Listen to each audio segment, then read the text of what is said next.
Mudah-mudahan yang kita lakukan pagi ini bermanfaat dunia akhirat. Amin ya Allah. Alhamdulillah nih wakaf ibu tuh.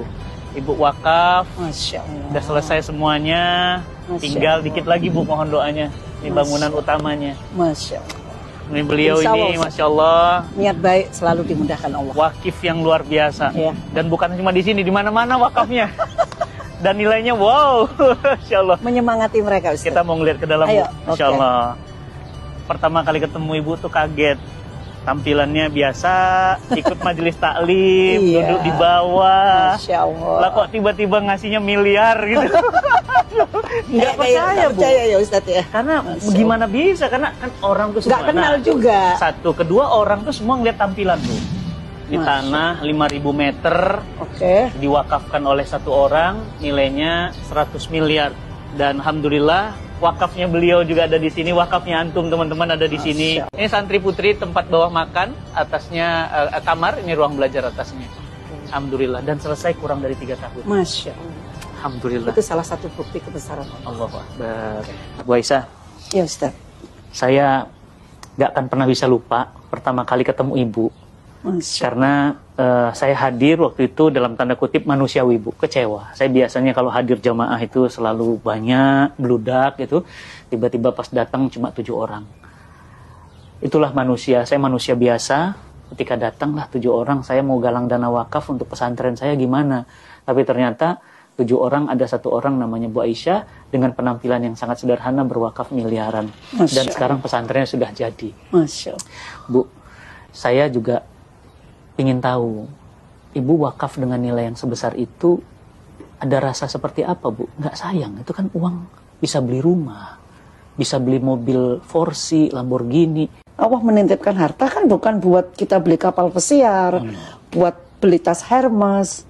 Walaupun bisa, ada teman saya sindir, kamu tuh terlalu bangga dikasih duit anakmu segitu. Beli dong tas Hermes 1 Hermes. Saya bilang kalau saya dikasih uang untuk beli Hermes, saya panggil yayasan bangun masjid aja. Saya tidak punya tas branded, saya tidak punya, sama sekali tidak. Saya pingin brandednya Allah aja. Doain saya Ustaz. Saya sebagai orang tua ya, saya nggak tahu orang tua lain. Itu harus anak itu tergantung ibu, bukan tergantung ayah. Kalau pilih istri itu ibu yang pintar, ibu yang benar. Karena dia nanti yang akan mendidik. Nggak sembarangan. Saya persiapkan anak saya sesuai keinginan saya. Saya nggak pengen kok punya anak jadi profesor. Oke. Jadi anak itu harus dipersiapkan oleh orang tuanya.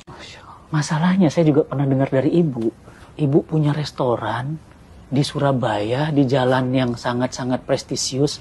Ibu wakafkan dan nilainya juga puluhan miliar. Masya Allah. Bu, ibu tuh, saya mikir uangnya kok kayak tisu ya. Dicabut keluar, dicabut. Apa gimana, nggak habis-habis apa gimana? Kan sesuai janji Allah. Allah. Berbagi 1 diganti 10.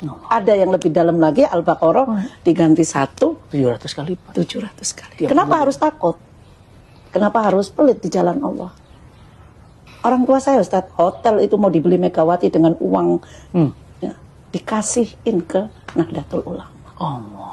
Itu contoh dari orang tua. Boleh kasih bocoran seperti apa orang tua dulu? Dia lihat guru ngaji, belum haji, dia haji. Kayak cerita Ustaz tadi.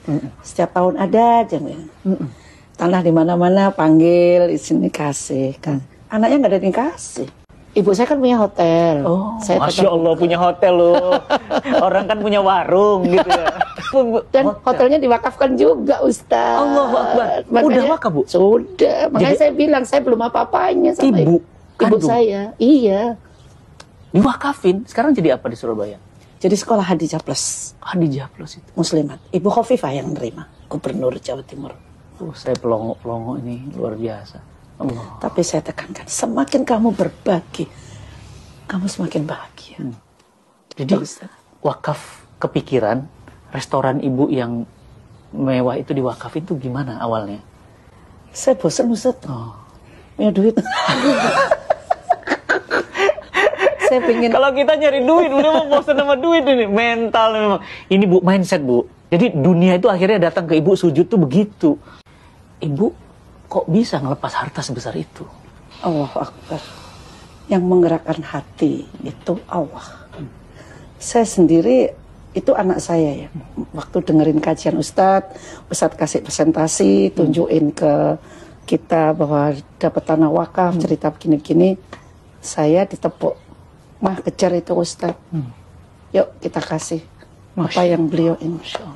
Saya temui Ustadz, datang ke rumah. Begitu aja terjadi. Tapi yang muncul bukan rasa kehilangan yang uang yang rasa bahagia bahwa kita bisa berbagi segitu. Itu menurut saya masih sangat kecil.